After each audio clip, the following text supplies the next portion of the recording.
Welcome back. ಒಂದ್ ಕಡೆ B Nagendra ಅವರ ಸರದಿ ಆಯಿತು, ಅದಾದ ಬಳಿಕ ದದ್ದಲ್.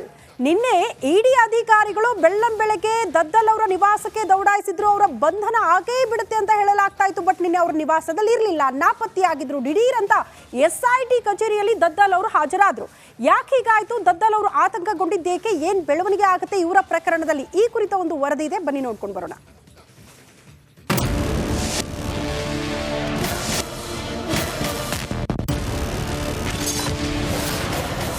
SIT ಮುಂದೆ ಹಾಜರಾಗಿದ್ದ ದದ್ದಲ್ ನಾಪತ್ತೆ. ಇಡಿ ವಿಚಾರಣೆಗೆ ಬಾರದೆ ಹೋಗಿದ್ದೆಲ್ಲಿಗೆ? ವಾಲ್ಮೀಕಿ ಅಭಿವೃದ್ಧಿ ನಿಗಮದಲ್ಲಿ ನಡೆದಿದೆ ಎನ್ನಲಾದ ಬ್ರಹ್ಮಾಂಡ ಭ್ರಷ್ಟಾಚಾರ ಕಾಂಗ್ರೆಸ್ ಸುತ್ತ ಗಿರ್ಕಿ ಹೊಡಿತಿದೆ. ಈಗಾಗಲೇ ಮಾಜಿ ಸಚಿವ ಬಿ ನಾಗೇಂದ್ರ ವಿಕೆಟ್ ಉರುಳಿದೆ. ಇದೀಗ ನಿಗಮ ಅಧ್ಯಕ್ಷ ದದ್ದಲ್ಗೆ ಅರೆಸ್ಟ್ ಆಗೋ ಢವಢವ ಶುರುವಾಗಿದೆ. SIT ಬಳಿ ಓಡಿ ಹೋಗಿ ವಿಚಾರಣೆಗೆ ಹಾಜರಾಗಿ ಇಡಿ ಅಧಿಕಾರಿಗಳಿಂದ ತಪ್ಪಿಸಿಕೊಂಡಿದ್ದ ದದ್ದಲ್ನನ್ನ ಖೆಡ್ಡಾಗೆ ಬೀಳಿಸೋಕೆ ಭರ್ಜರಿಯಾಗಿ ಪ್ಲಾನ್ ಮಾಡಿಕೊಂಡಿದ್ದಾರೆ.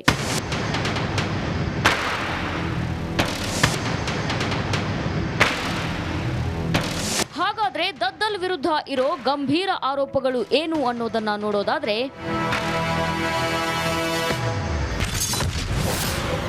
ಆರೋಪಗಳೇನು? ವಾಲ್ಮೀಕಿ ನಿಗಮದ ಅಧ್ಯಕ್ಷ ಬಸನಗೌಡ ದದ್ದಲ್ ಗಮನಕ್ಕೆ ಬಾರದೆ ಕೋಟಿ ಕೋಟಿ ರೂಪಾಯಿ ವರ್ಗಾವಣೆ, 100 ಕೋಟಿ ಹಣ ವರ್ಗಾವಣೆ ಹೇಗೆ? ಶಾಸಕ ತಮ್ಮ ಪ್ರಭಾವ ಬಳಸಿರೋ ಅನುಮಾನ. ದದ್ದಲ್ ಮನೆಯಲ್ಲಿ ಸಿಕ್ಕಿವೆ ಮಹತ್ವದ ಸಾಕ್ಷ್ಯಗಳು, ಕೆಲವು ಪತ್ರಗಳು, ಕೆಲವು ತಾಂತ್ರಿಕ ಸಾಕ್ಷ್ಯಗಳು. PA ಪಂಪಣ್ಣ 50 ಲಕ್ಷಕ್ಕೂ ಹೆಚ್ಚು ಹಣ ಪಡೆದ ದೂರು. ದದ್ದಲ್ ಸೂಚನೆ ಇಲ್ಲದೆ ಹಣ ಕೊಡೋದು ಅಸಾಧ್ಯ. ಬ್ರಹ್ಮಾಂಡ ಭ್ರಷ್ಟಾಚಾರ ಪ್ರಕರಣ ಬೆನ್ನು ಬಿದ್ದಿರೋ ಇಡಿ ಕಾಂಗ್ರೆಸ್ ಶಾಸಕ ದದ್ದಲ್ಗೆ ಬಲೆ ಬೀಸಿದೆ. ವಶಕ್ಕೆ ಪಡೆದು ವಿಚಾರಣೆ ನಡೆಸೋ ತಯಾರಿಯಲ್ಲಿದೆ. ಬ್ರಹ್ಮಾಂಡ ಭ್ರಷ್ಟಾಚಾರದಿಂದ ಸರ್ಕಾರಕ್ಕೆ ಸಂಕಷ್ಟ ಎದುರಾಗಿದ್ದು, ಸಿಎಂ ಸಿದ್ದರಾಮಯ್ಯ ಬುಡಕ್ಕೆ ಈ ಪ್ರಕರಣ ಸುತ್ತಿಕೊಳ್ಳುತ್ತಾ ಅನ್ನೋ ಚರ್ಚೆ ಶುರುವಾಗಿದೆ.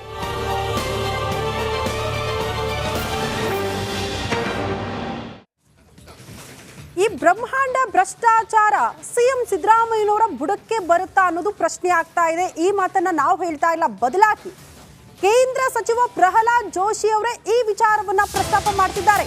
ಇದರಲ್ಲಿ ಸಿಎಂ ಸಿದ್ದರಾಮಯ್ಯನವರು ಕಂಟಕ ಎದುರಿಸ್ತಾರೆ, ಸಂಕಷ್ಟ ಎದುರಿಸ್ತಾರೆ ಅನ್ನೋದರ ಡೀಟೇಲ್ ಸದ್ಯ ಸಿಗ್ತಾ ಇದೆ. ಸಿಎಂ ಸಿದ್ದರಾಮಯ್ಯ ಬುಡಕ್ಕೆ ಬರುತ್ತಾ ವಾಲ್ಮೀಕಿ ನಿಗಮದ ಬ್ರಹ್ಮಾಂಡ ಭ್ರಷ್ಟಾಚಾರ ಪ್ರಕರಣ. ಸಿಎಂ ಸಿದ್ದರಾಮಯ್ಯ ಕೂಡ ಅರೆಸ್ಟ್ ಆಗ್ತಾರೆ ಅಂದಿದ್ದು ಯಾರು ಗೊತ್ತಾ? ರಿಪಬ್ಲಿಕನ್ಗೆ ಕೇಂದ್ರ ಸಚಿವ ಪ್ರಹ್ಲಾದ್ ಜೋಶಿ ಅವರ ಮಾತು. ಆರೋಪಿಗಳು ಲ್ಯಾಂಬೋರ್ಗಿನಿ ಕಾರು ಖರೀದಿ ಮಾಡಿದ್ದಾರೆ.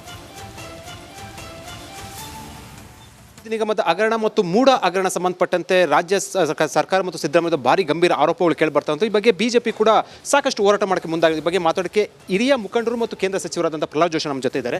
ಸರ್, ಈ ಹಗರಣ ಈಗ ಮೂಢದಲ್ಲಿ ಸಂಬಂಧಪಟ್ಟಂತೆ ಪ್ರತಿಭಟನೆ ಮಾಡ್ತಾ ಇರೋದು, ಮತ್ತೊಂದು ಕಡೆ ವಾಲ್ಮೀಕಿ ನಿಗಮ ಸಂಬಂಧಪಟ್ಟಂತೆ ನಾಗೇಂದ್ರ ಅವರನ್ನು ವಶಕ್ಕೆ ತೆಗೆದುಕೊಂಡಿರುವಂಥದ್ದು, ಮತ್ತೊಂದು ಕಡೆ ಶಾಸಕರನ್ನು ಕೂಡ ವಿಚಾರಣೆ ಮಾಡಿರುವಂಥದ್ದು, ಇದು ಎಲ್ಲಿಗೆ ಹೋಗುತ್ತೆ? ಯಾವ ಮಟ್ಟಕ್ಕೆ ಹೋಗುತ್ತೆ?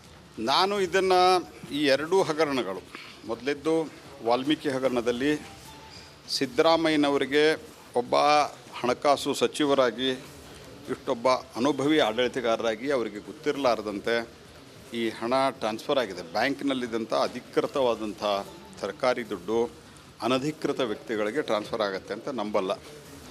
ಮತ್ತು ಅವರನ್ನು ಎಲ್ಲರನ್ನೂ ಸಂರಕ್ಷಣೆ ಮಾಡಲಿಕ್ಕೆ ನಮ್ಮ ಸಿದ್ದರಾಮಯ್ಯನವರು, ನಮ್ಮ ಮುಖ್ಯಮಂತ್ರಿಗಳು ಭಾರೀ ಪ್ರಮಾಣದಲ್ಲಿ ವ್ಯವಸ್ಥೆಯನ್ನು ಮಾಡಿದರು. ಅದಕ್ಕಾಗಿಯೇ ತರಾತುರಿಯಲ್ಲಿ SIT ಅವ್ರನ್ನ ಕರೆದಂಗೆ ಮಾಡೋದು ಎಲ್ಲ ಮಾಡಿದರು. ಈಗ ಎಲ್ಲ ಘಟನೆಗಳಾದ ನಂತರ ಇಡಿ ಎಂಟ್ರಿ ಆದ ನಂತರ ದದ್ದಲ್ ಅವರು ಹೋಗಿ SIT ಮುಂದೆ ಸರೆಂಡರ್ ಆಗಿದ್ದಾರೆ. ಯಾಕೆ? SIT ಅವ್ರೇನು ಕತ್ತೆ ಕಾಯ್ತಾ ಇದ್ದಾರೆ? ನೀವು ಇಷ್ಟು ದಿವಸ ಇಲ್ಲೇ ಇದ್ರಲ್ಲ, ಯಾಕೆ ಅರೆಸ್ಟ್ ಮಾಡಲಿಲ್ಲ? ಇದೆಲ್ಲವೂ ನೋಡಿದರೆ ಆ SITಯಲ್ಲಿರುವಂಥ ಆಫೀಸರ್ಸು ಅವರು ಕೂಡ ಇದರ ಬಗ್ಗೆ ನಾಳೆ ನಿಮ್ಮ ತನಿಖೆಯ ವಿಷಯದ ಬಗ್ಗೆ ಒಂದು ದಿವಸ ಎನ್ಕ್ವೈರಿ ಆಗ್ಬೋದು. ನೀವು ನೆನಪಿಟ್ಟುಕೊಂಡ್ರೆ ಯಾವ ರೀತಿ ತನಿಖೆ ಮಾಡ್ತಾಯಿದ್ದಾರೆ? ನೀವು ಸರ್ಕಾರದ ಹಣವನ್ನು ಲೂಟು ಮಾಡಿದರೆ ನಿಮ್ಮ ರಾಜಕೀಯ ಮುಖಂಡರು ಮತ್ತೊಬ್ಬರು ಹೇಳ್ತಾರೆ ಅಂತ ತಿಳ್ಕೊಂಡು ಅದನ್ನು ಸಂಪೂರ್ಣವಾಗಿ ಕೇಸನ್ನು ವೀಕ್ ಮಾಡುವಂಥ ಕೆಲಸವನ್ನು ಇವತ್ತು SIT ಮಾಡ್ತಾಯಿದೆ. ಹಾಗಾಗಿ ಮುಖ್ಯಮಂತ್ರಿಗಳ ನಿರ್ದೇಶನದ ಮೇಲೆ ಇದಾಗ್ತಾ ಇದೆ. ಸಿದ್ದರಾಮಯ್ಯ ಇದರಲ್ಲಿ ಅರೆಸ್ಟ್ ಆಗ್ತಾರೆ ಅನ್ನೋ ಒಂದು ಮಾತನ್ನು ಹೇಳಿದ್ರೆ, ಬಂಧನ ಆಗ್ತಾರೆ ತನಿಖೆ ಆದ್ರೆ ಅಂತ, ಆ ರೀತಿ ಸಾಧ್ಯತೆ ಇದೆಯಾ? ಅವರು ಎನ್ಕ್ವೈರಿ ಅಂತೂ ಎದುರಿಸಲೇಬೇಕು. ಈ has to face the enquiry. ಈ squarely responsible for that. CM ಆಗಿರುವಂಥದ್ದು ತನಿಖೆ ಯಾವ ರೀತಿ ಮಾಡೋಕೆ ಸರ್? ಯಾಕೆ ಪ್ರಾಸಿಕ್ಯೂಷನ್ಗೆ ಅನುಮತಿ ಕೊಡಬೇಕು? ಅವರು ಅಧಿಕಾರದಲ್ಲಿರುವವರೆಗೆ ಅವರು ಎನ್ಕ್ವೈರಿ ಸರಿಯಾಗಿ ಆಗಕ್ಕೆ ಸಾಧ್ಯನೇ ಇಲ್ಲ. ಅವರು ಕೆಳಗೆ ಹಿ ಶುಡ್ ಸ್ಟೆಪ್ ಡೌನ್. ಇದು ಪ್ರಹ್ಲಾದ್ ಜೋಶಿ ಅವರ ಹೇಳಿಕೆ ಒಂದು ಗಂಭೀರವಾಗಿ ಆರೋಪವನ್ನು ಮಾಡಿರುವಂಥದ್ದು. ವಾಲ್ಮೀಕಿ ಅಭಿವೃದ್ಧಿ ನಿಗಮದ ಹಣ ಏನಿದೆ ಅದರಲ್ಲಿ ಐಷಾರಾಮಿ ಕಾರಿ ಲ್ಯಾಂಬೋರ್ಗಿನಿ ಕಾರಿ ಖರೀದಿ ಮಾಡಿದಂಥ ಆರೋಪ ಮಾಡಿ, ಜೊತೆಗೆ ಸಿದ್ದರಾಮಯ್ಯ ಅವರು ಕೂಡ ತನಿಖೆ ಆದರೆ ಬಂಧನ ಆಗುತ್ತೆ ಅಂತ ಹೇಳುವ ಮೂಲಕ ಒಂದು ಪರೋಕ್ಷ ಏನು ನೇರವಾಗಿ ಸಂದೇಶವನ್ನು ಕೊಟ್ಟಿರುವಂಥದ್ದು. ಕ್ಯಾಮರಾ ಪರ್ಸನ್ ಮಂಜು ಜೊತೆ ವಿಜಯ್ ಜನ, ರಿಪಬ್ಲಿಕ್ ಟಿವಿ, ಬೆಂಗಳೂರು. ಇನ್ನು ಇಡಿ ಅಧಿಕಾರಿಗಳಿಂದ ಬಿ ನಾಗೇಂದ್ರ ಅವರ ಬಂಧನ ವಿಚಾರಕ್ಕೆ ಸಂಬಂಧಪಟ್ಟಂತೆ ಗೃಹ ಸಚಿವ ಡಾಕ್ಟರ್ ಜಿ ಪರಮೇಶ್ವರ್ ಕೂಡ ರಿಯಾಕ್ಷನ್ ಕೊಟ್ಟಿದ್ದಾರೆ. ಇಡಿ ತನಿಖೆ ಬಗ್ಗೆ ನಮ್ದು ಯಾವುದೇ ತಕರಾರು ಇಲ್ಲ ಅನ್ನುವಂಥ ವಿಚಾರವನ್ನು ಪ್ರಸ್ತಾಪ ಮಾಡಿದ್ದಾರೆ. ಆದರೆ ತನಿಖಾ ಸಂಸ್ಥೆಗಳು ರಾಜಕೀಯ ಅಸ್ತ್ರ ಆಗಬಾರದು ಅಷ್ಟೇ. ಪರೋಕ್ಷವಾಗಿ ನಾಗೇಂದ್ರ ಬಂಧನಕ್ಕೆ ರಾಜಕೀಯ ಲೇಪ, ದದ್ದಲ್ ಎಲ್ಲಿಯೂ ಓಡಿ ಹೋಗಿಲ್ಲ ಅಂತ ಗೃಹ ಸಚಿವ ಡಾಕ್ಟರ್ ಜಿ ಪರಮೇಶ್ವರ್ ಹೇಳಿದ್ದಾರೆ. ಬೆಂಗಳೂರಿನಲ್ಲಿ ಗೃಹ ಸಚಿವ ಡಾಕ್ಟರ್ ಜಿ ಪರಮೇಶ್ವರ್ ಅವರ ರಿಯಾಕ್ಷನ್ ಇದು. ನಿನ್ನೆನೂ ಕೂಡ ನಾನು ಪ್ರತಿಕ್ರಿಯೆ ಕೊಟ್ಟಿದ್ದೇನೆ. ಇಡಿ ಅವರು ಅವರನ್ನು ತನಿಖೆ ಮಾಡ್ತಾ ಇದ್ದಾರೆ. ಅವರಿಗೆ ಏನು ಮಾಹಿತಿ ಸಿಗ್ತದೆ ಅದರ ಮೇಲೆ ಅವರು ಕ್ರಮ ತಗೊಳ್ತಾರೆ ಅಂತ ಹೇಳಿ ನಿನ್ನೆ ಹೇಳಿದ್ದೆ ನಾನು. ಈಗ ಅವರನ್ನು ಅರೆಸ್ಟ್ ಮಾಡಿದ್ದಾರೆ, ನಾಗೇಂದ್ರ ಅವರನ್ನು. ಅವರಿಗೇನು ಮಾಹಿತಿ ಇದೆಯೋ ತನಿಖೆಯಲ್ಲಿ, ಅವ್ರಿಗೆ ಯಾವ ರೀತಿ ಮಾಹಿತಿಗಳು ಸಿಕ್ಕಿದೆಯೋ ಆ ಆಧಾರದ ಮೇಲೆ ಅವ್ರನ್ನ ಅರೆಸ್ಟ್ ಮಾಡಿದ್ದಾರೆ. ಇದು ಕಾನೂನಿನ ಪ್ರಕಾರ ನಡೀತಕ್ಕಂಥ ಪ್ರಕ್ರಿಯೆ. ಆದರೆ ರಾಜಕೀಯವಾಗಿ ಇದನ್ನು ಉಪಯೋಗಿಸಬಾರ್ದು ಅನ್ನೋದಷ್ಟೇ ನಮ್ಮ ಯಾವತ್ತೂ ನಾವು ಹೇಳ್ತಾ ಇರ್ತಕ್ಕಂಥದ್ದು. ಇಡಿಗಳು, CBIಗಳು ಇವೆಲ್ಲ ಏನು ಕೇಂದ್ರದ ಸಂಸ್ಥೆಗಳಿದ್ದಾವೆ, ಅದು ರಾಜಕೀಯದ ಅಸ್ತ್ರ ಆಗಬಾರ್ದು ಅನ್ನೋದು ಅಷ್ಟೇ. ಅದು ಗೊತ್ತಿಲ್ಲ. ಅಲ್ಲ, ಅವರು ದದ್ದಲ್ ಅವರನ್ನು ಕರೆದಿದ್ದಾರೆ, ನಮ್ಮ SITನವರು ನಾಗೇಂದ್ರ ಅವ್ರನ್ನು ಕರೆದಿದ್ದಾರೆ. ಅವ್ರ ಹತ್ರ ಏನು ಮಾಹಿತಿ ತೊಗೋಬೇಕು ಅಥವಾ ಅವರ ಸ್ಟೇಟ್ಮೆಂಟ್ಗಳು ತೊಗೊಂಡಿದ್ದಾರೆ. ಮತ್ತೆ ಅವರಿಗೆ ಅಗತ್ಯ ಬಿದ್ದರೆ ಮತ್ತೆ ಕರೀತಾರೆ. ಇಲ್ಲ, ಅವರೇನು ಎಲ್ಲಿಗೂ ತಪ್ಪಿಸ್ಕೊಂಡು ಹೋಗಿಲ್ಲಲ್ಲ, ಇಲ್ಲೇ ಎಲ್ಲೋ ಅವರ ಕುಟುಂಬದವ್ರ ಜೊತೆ ಇದ್ದಾರೆ ಅಂತಲೇ ಹೇಳಿದ್ರಪ್ಪ. ನಿನ್ನೆನೂ ನಾನು ಕೇಳಿದಾಗ ನಾನು ನಾಗೇಂದ್ರ ಅವ್ರನ್ನ ಅರೆಸ್ಟ್ ಮಾಡಿದ್ದಾರೆ, ದದ್ದಲ್ ಅವ್ರದ್ದೇನು ಅಂತ ಕೇಳುವಾಗ ಅವ್ರು ಇಲ್ಲೇ ಓಡಾಡ್ಕೊಂಡು ಅವ್ರ ಕುಟುಂಬದವ್ರ ಜೊತೆ.